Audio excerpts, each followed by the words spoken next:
கோவையில் காட்டு யானைகளுக்கும் மனிதர்களுக்கும் இடையே தொடர்ந்து நடைபெற்று வரும் மோதல் நிகழ்வுகளை தடுக்கிறதுக்கு யானைகள் குறித்து விரிவான ஆய்வு நடத்தணும் அப்படின்னு கோரிக்கை எழுப்புறாங்க வன ஆர்வலர்கள். இது குறித்த ஒரு செய்தி தொகுப்பு. கோவை மாவட்டத்தில் யானை மனித மோதல் சம்பவங்கள் சமீப காலமாக அதிகரித்து வருகின்றன. காட்டு யானை தாக்குதலில் மலைவாழ் மக்களும் விவசாயிகளும் காயமடைவதும் உயிரிழப்பதும் தொடர்ந்து நடைபெறுகிறது. இந்நிலையில் கோவையை அடுத்துள்ள சாடிவயல் பகுதியில் காட்டு யானை தாக்கி வயதான தம்பதி உயிரிழந்தனர்.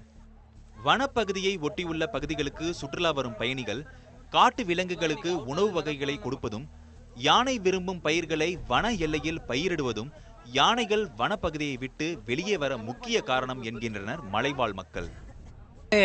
ஃபாரஸ்ட்டுக்குள்ளே நிறைய ஊர்கள் இருக்குது. சிங்கப்பதி, வெள்ளவதி, பொட்டவதி, சாடிவேல், போரத்தி, காணிக்கண்டி, இந்த மாதிரி நிறைய ஊர்கள் இருக்குங்க. இந்த மக்களுக்கு சப்போஸ் காட்டுக்குள்ளங்கிறத விட நம்ம ஊரை சுற்றியெல்லாம் ஒரு பாதுகாப்பு வேணும். முன்பு எல்லாம் மனிதர்களை பார்த்தால் காட்டு யானைகள் ஓடும் அல்லது மக்களை விரட்டும். ஆனால் தற்போது மக்களை தாக்க தொடங்கிவிடுகிறது. எப்போதோ வந்து செல்லும் சுற்றுலா பயணிகளுக்கு இது வேடிக்கையாக இருக்கும் நிலையில் இங்கேயே வசிக்கும் தங்களுக்கு இதன் மூலம் உயிராபத்து இருப்பதாக அச்சத்துடன் கூறுகிறார் சரவணன்.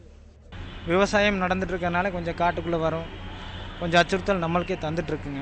நாங்களும் பார்த்துட்டு தான் இருக்கிறோம், விவசாயம் பண்ணுறோம். அந்த காட்டுகளையும் அழிவு பண்ணுறதுக்கு வர்றது இல்லைங்களா, அகிலையும் தோண்டிகிட்டு இருக்காங்க, அதையும் தாண்டி தான் வருதுங்க. பென்சிங் போட்டாலும் மிதிச்சுட்டு தான் வருதுங்க. இது துன்பத்துக்காரன் பார்த்தீங்கன்னா அது மஸ்தாக தான் இருக்கும். யானை மனித மோதல் தொடர்பான அறிவியல் பூர்வமான ஆய்வுகளும் விவாதங்களும் நடத்தப்பட வேண்டும் எனவும், இந்நிலை நீடிக்காமல் இருக்க யானைகளுக்கான உணவும் நீரும் வனப்பகுதியிலேயே கிடைப்பதை உறுதிப்படுத்த நடவடிக்கை எடுக்க வேண்டும் எனவும் கூறுகிறார் வன ஆர்வலர் காளிதாஸ். 1994 2004 வரை 23 பேர் இறந்திருக்கிறார்கள்.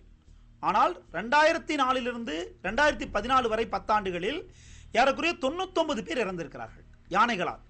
இது மிக மோசமான நிலைமை. இதற்கு என்ன காரணம் என்றால், முதல் விஷயத்தை நாம் புரிந்து கொள்ள வேண்டும். யானைகளுடைய வாழ்விடமும் வலசை பாதைகளும் தடுக்கப்பட்டிருக்கின்றன. அவற்றை இழந்திருக்கின்றன. யானைகளை வேடிக்கை விலங்காக கருதி அவற்றை நோக்கி பொருட்களை வீசுவது, உணவை சாப்பிட விடாமல் துரத்துவது, பட்டாசுகள் வெடித்து ஒலி எழுப்புவது போன்ற செயல்களின் காரணமாக மனிதர்கள் ஆபத்துக்குரியவர்கள் என யானைகள் கருத தொடங்கிவிட்டன.